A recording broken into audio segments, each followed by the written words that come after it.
Yickety doo, yickety da, libby da tuta. Thanks, baby girl. Bring me my drink. No. Fuck's sakes, my daughter just hijacked me. Well, fuckers. I guess we're gonna go for take 2 tonight. Or is it take 3? I don't know. I am having some major issues with this learning curve from going to the big time microphone. And the next time I record after this weekend, it's going to be another learning curve because Mustachio Man gave me a wicked donation. Got the picture of it tonight. I'm going to be able to go mobile because he got me a proper podcast recorder. So thank you very much, Mustachio Man. You are an epic self-made man, and thank you for throwing a little bit of that self-made money at me. And for those of you that saw the pictures that I put up on Tales of a Messed Up Northern Boy tonight, and on my Facebook page, Bubs, this case of Mike's Hard Iced Tea Lemon is brought to you by the allowance I get from my wife, and the little bit of money I made off of those first decals that I sold. So, thank you to the White Girl and Dover. And we're going to dive into it, but whatever. It is what it is. Raw as fuck, not giving a shit. Don't really know where to go for stories tonight. My head's been just running fucking rampant on these stories. Just going absolutely crazy. I was back in my hometown last weekend, and if I didn't stop in to see ya, I'm sorry. It was a quick flying trip to do a big family day. If I didn't see ya, no disrespect, just snuck in for a special trip and snuck back out. And I think with this new piece of equipment I've got coming, I should be able to do some more live ones with friends that will actually be able to hear both sides of the conversation. So, McQuagmire, hope you're ready, brother. That was a wicked episode with us. It's just too bad they couldn't hear us both. But next time, they're going to get us. So, off because I'm stupid. Oh, it's Mustachio.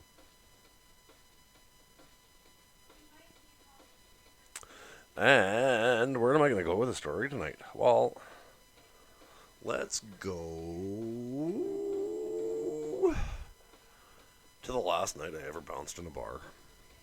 I don't know why, but that's where I want to go. So,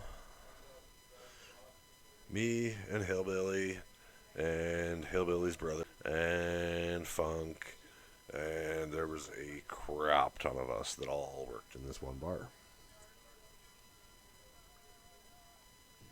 So I had to have a drink of the one that my daughter didn't steal from me. But we all worked in this bar. And I was running roofing crews at the time under the table and was bouncing in the bars, making barely anything for cash, just so that the government thought I was making something. And I decided I couldn't do it anymore. So it was my last night, and I was drinking, of course, like I always did. And me and the Hillbilly broke a fight up. And I let the Hillbilly get one of those guys out of the bar. And then I started walking the other one out. Well, we got up near the door, and this fucking cocksucker that I was walking out of the bar decided he was going to take a swing at me. Well, the drunk fuck missed me, and he caught the Hillbilly. Well, I grabbed him, lifted him up off the ground, and walked him out the fucking door. And by walked him out the door, I mean put him through the door. And I kind of feel bad about what I did to the cab driver, about how it went to the cab driver. I slammed this cocksucker down on the cab driver's hood/windshield. I don't know if the windshield took a crack or not. And jumped on top of this little motherfucker and continued to feed him shots. Well, the hillbilly grabbed me by the heels or ankles or whatever and pulled me off of him, and I was still swinging. Went back in, I walked straight into the manager, and I said, "I'm done." He said, "Yeah, I know it's your last night." I said, "No, I'm done. This is what just happened." He says, "Well, you weren't kidding when you said you were getting too goddamn violent." So that was the last night I ever bounced in a bar. But then, fuck, me and the wife had been together. The twins were 2, I think, at this time. And Funk was needing an extra set of hands for a big stripper competition that was going on at the club he was managing.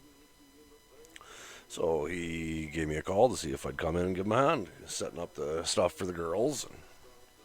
Well, the dressing rooms for the girls were downstairs, and they were setting all their stuff up at the bottom of the stairs, and I was running it up.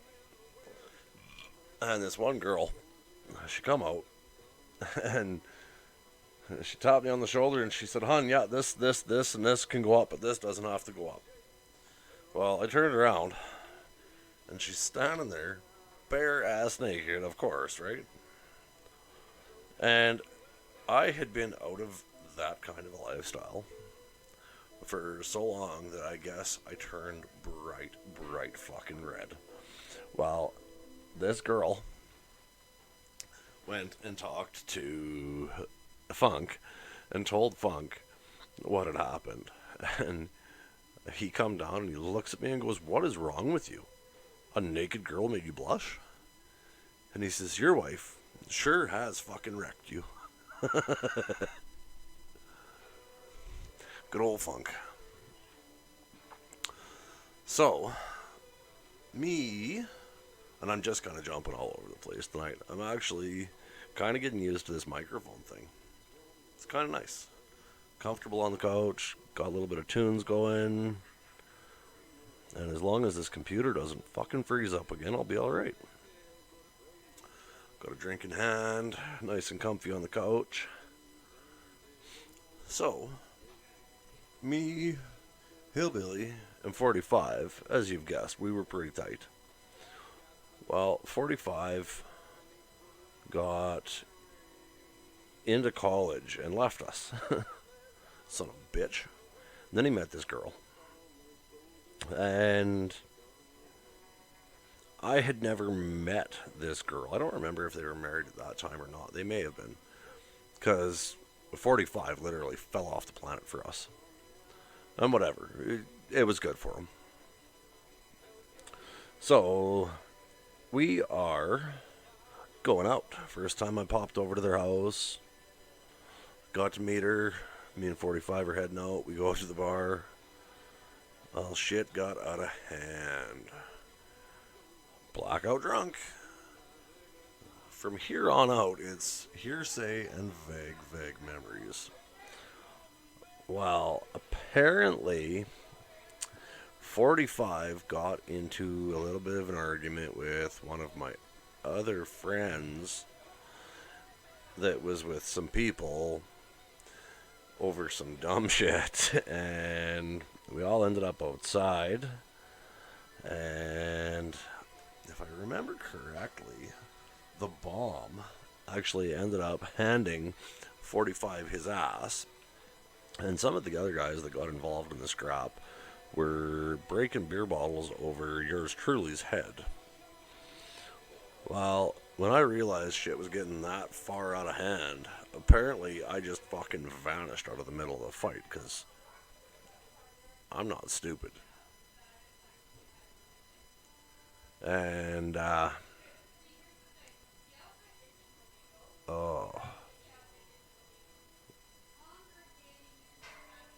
where was I going? Wow.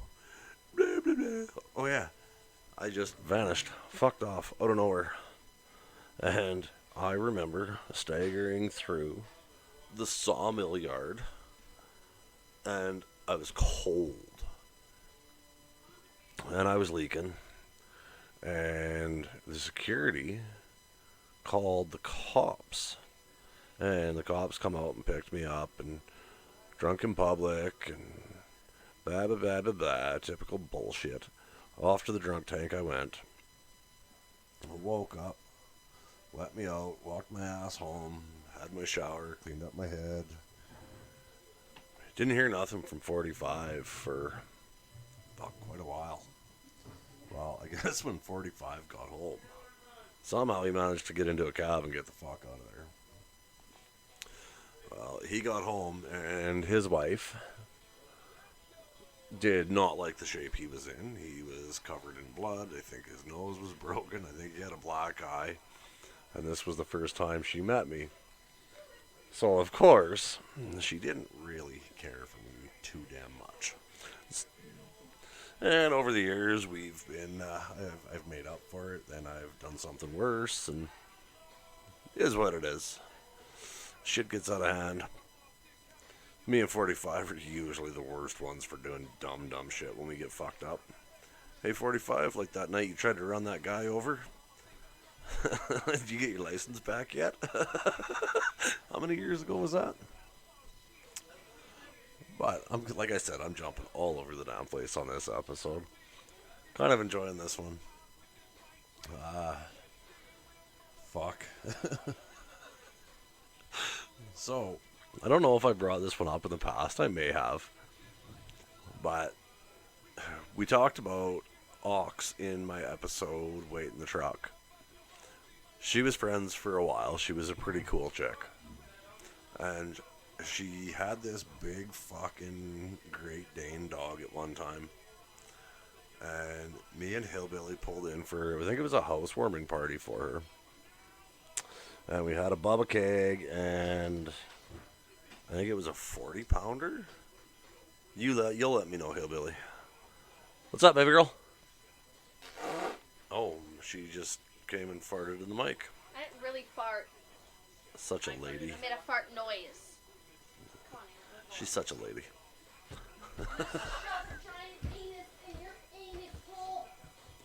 So, we go up to this party, and we've got a Bubba keg, and I think it was a 40-pounder.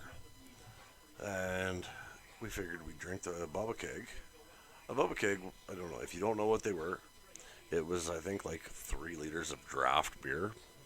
Might have been 2, I don't remember for sure what it was. But it was a mini keg. Well, we were in the house, and we were visiting with everybody for this housewarming. And she had this Great Dane dog. Just a little pup. Well, this fucking dog kept going after the Bubba keg. So, I just figured, you know what? You're Ox's dog. You can handle a little bit of beer. So, I gave Ox a little bit, or Ox's dog, a little bit of beer. And lapped it up, and then wouldn't frickin' leave me alone. So, okay, I'll give you a little more. I'll give you a little more. I'll give you a little more. Well, before I knew it, I had given that little motherfucker, well, little big motherfucker, the entire fucking Bubba keg. So, me and Hillbilly had to just finish off the vodka that we had before we headed for the bar. Well, Hillbilly was driving, of course, because, well, we were dumb fucks. Drank and drove a lot. So we party, and we turned that, I think it was a 40-pounder. I'm sure if I'm wrong, Hillbilly'll write it down in his notepad, because he's keeping a notepad for corrections to the stories. And off we went. Jumped into the fucking, was it the T-Bird? I think it must have been the T-Bird. It was either the T-Bird or the Country Squire, one of the two. And off we went. Well, he gets fucking pulled over right out in front of the bar. Because the dumb bastard cut off an ambulance. So the cop walks up to the car after he lights us up. Hillbilly had contacts in. So the cop starts asking him, "Are you high? Are you drunk?" And he's like, "No, I only had 2 drinks." And legit, that was all we had. We turned that 40-pounder into 2 drinks each. And the cop was like, "Well, have you been smoking? Or what's going on?" And he's like, "Nothing. I had 2 drinks. That's it. I have contacts in. You want me to pull the contacts?" And the cop was like, "Well, no, I guess. Yeah, just I don't want to see this car moving again tonight." So, whatever. That motherfucker had a golden horseshoe up his ass. Maybe he still does. Maybe he's been pulled over recently in a fit of anger driving drunk and blew way over the limit and somehow talked his fucking way out of it. If that was me, if I had half of what I've had tonight and got pulled over, they'd make me blow, I'd blow over, and it'd be off to fucking jail. But that's just the luck I have.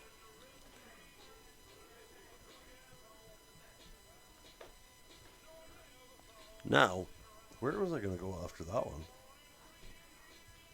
I kind of zoned out. I got some tunes playing in the background here. It's my Moonshine Bandits. Love those guys. Big into the country rap, which is crap. And, yeah. So, you guys need to be looking forward to me getting this new piece of equipment. Because you're going to get to hear from some of my friends, which is awesome. And they won't have to be here, so we can do long distance stuff. So, Waffle's cousin, if you're still listening, you're up, because we got some shit that needs to come out and be discussed. The worst part of it is, the majority of this time in my life, I don't remember too much of it, because I was way, way, way too fucked up.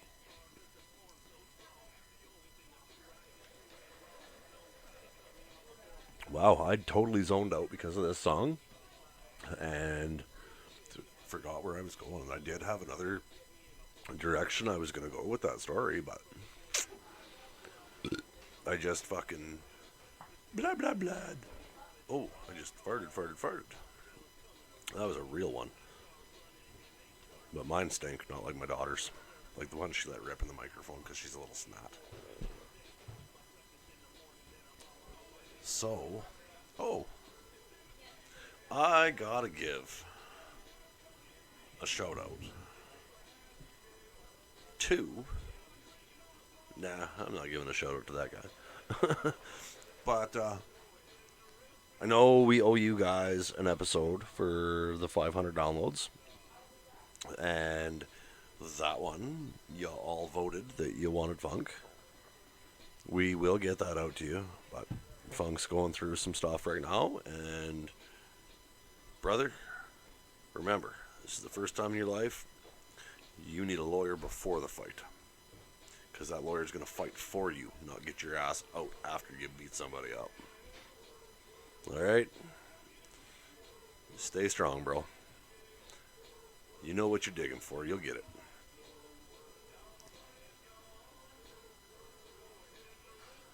So, I really wanted to get my wife to sit down here and talk.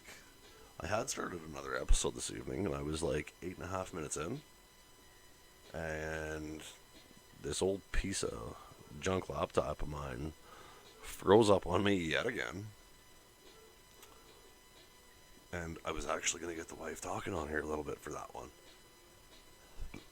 But now she's disappeared upstairs, got to run some kids around and whatnot. But man, I can't wait to get her on here, because we've been together for 17 years as of April 11th. And I'll give you a taste of some of the things I've put her through. Um, One of the other episodes, I told you guys about our trip to Vegas and how I fucked up that night. That was one of the worst ones.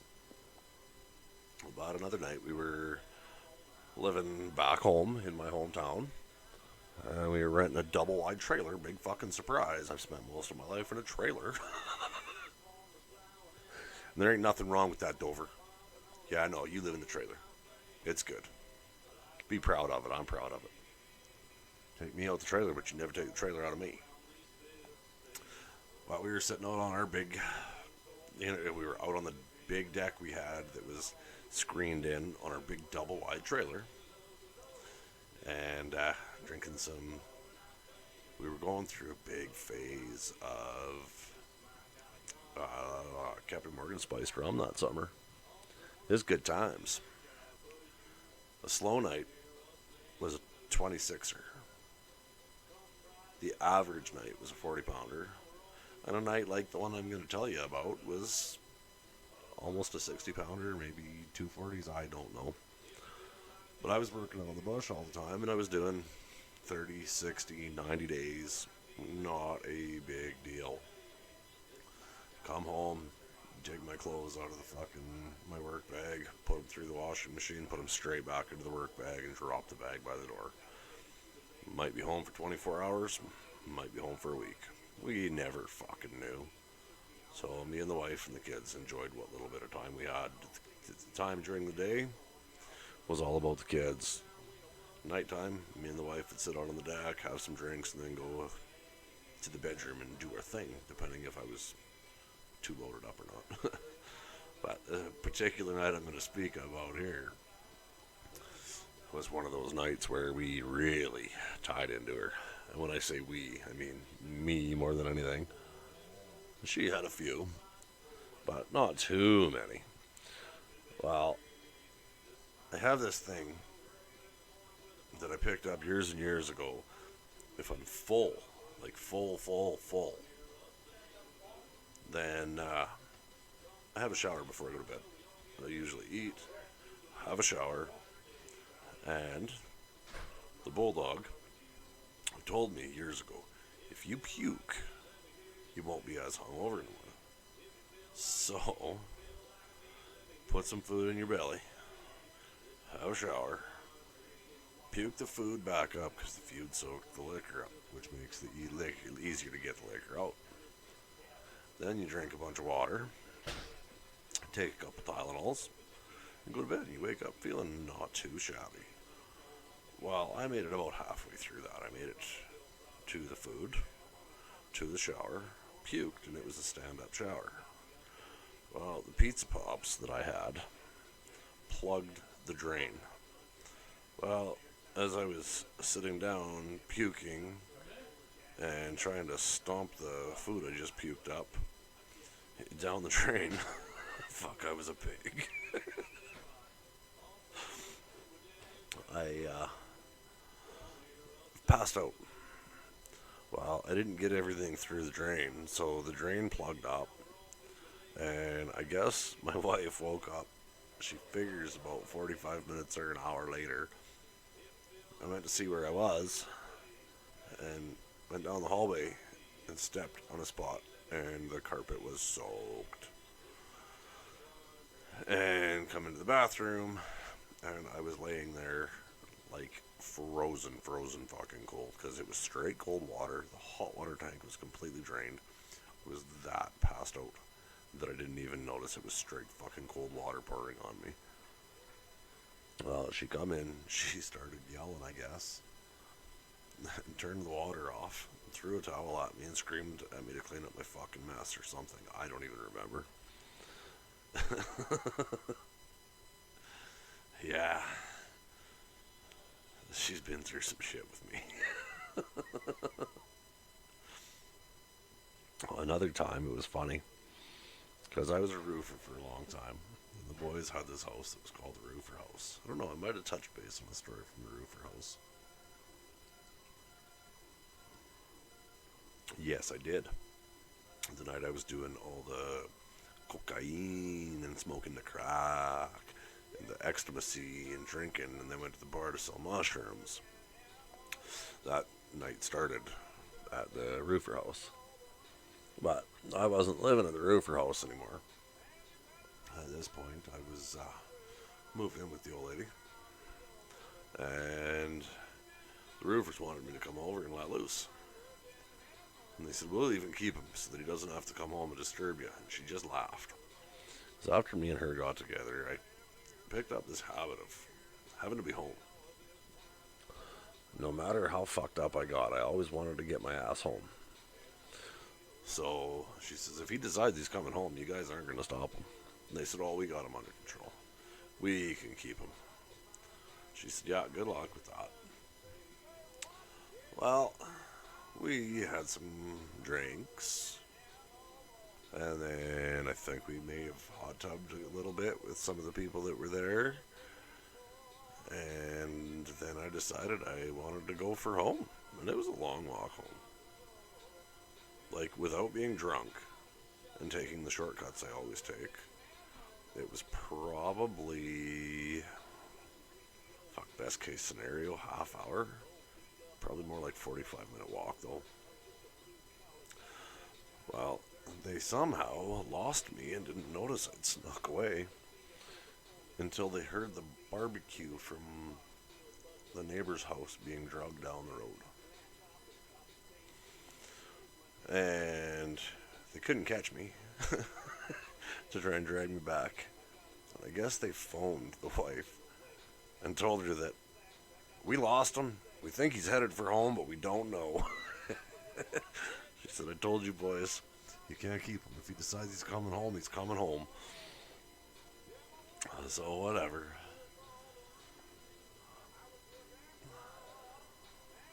Yeah. That wasn't the first time I fucked with a barbecue. That's a story for another time. Well, thanks everybody for listening. I hope that the quality of my stories isn't going downhill. I don't know. I feel like I'm struggling here the last little bit with it. But we'll get it going good here again when Mr. Mustachio present gets to me. So come on, put it in the comments. Who do you think Mr. Mustachio is? I'll give him a shout out. You've heard stories about him. You may have even heard his voice. You may not have. But thanks again, Mr. Mustachio. It means the world. I tried to fight you on it, but thank you.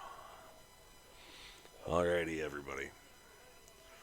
And I just gotta throw this out. Go over and check out the Dusty Woodshed Company. That's it. Dusty Woodshed Company. On Facebook, they just made this very, very nice end table. Really nice piece. And like them, buy something from them. Like I said, anything you can think of to be made with wood, they can do it. I'm gonna try and talk to Mr. Dusty Shed into building a gift that I can give away, even if I gotta pay for it with some of the proceeds from the decals that I am selling, and pre-orders for the decals are being taken right now. So let me know if you want to pre-order, if you want one of the decals. Send a message to me, an email, talesofamessedupnorthernboy@gmail.com, or shoot Bubs a message on the Facebook's page, or Bubs, and make him your friend. The plan is to just, because I'm not going to be able to hand deliver all the decals like I did the first two. Thank you again, White Girl and Dover. Those ones were hand delivered just because I had to make a flying trip back home. But that's not going to be able to happen on every one of them.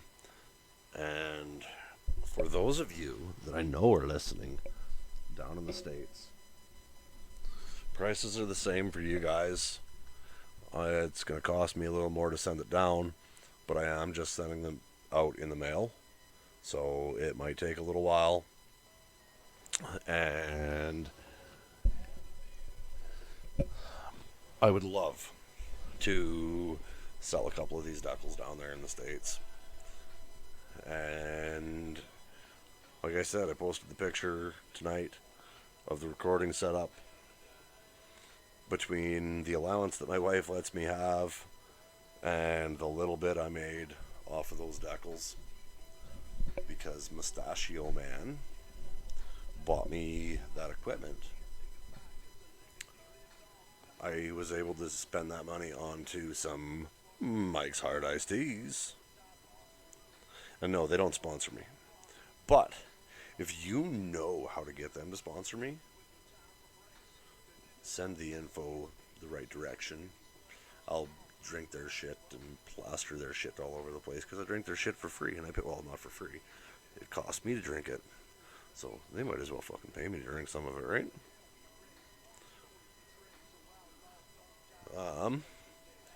Yeah. And where was I going? I don't remember. But thank you to my fans. Even though I have been consistently inconsistent, we have had some crazy growing pains with this podcast.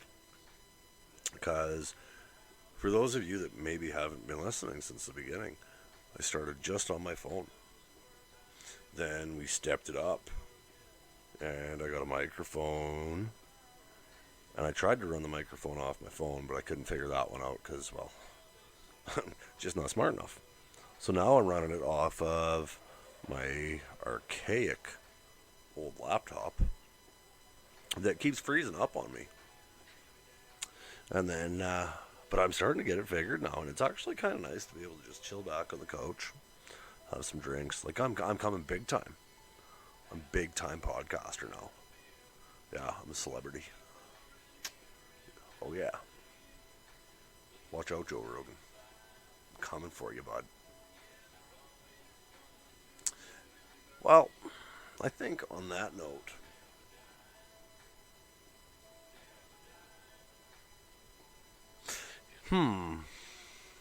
yeah, on that note, I'm going to sign off.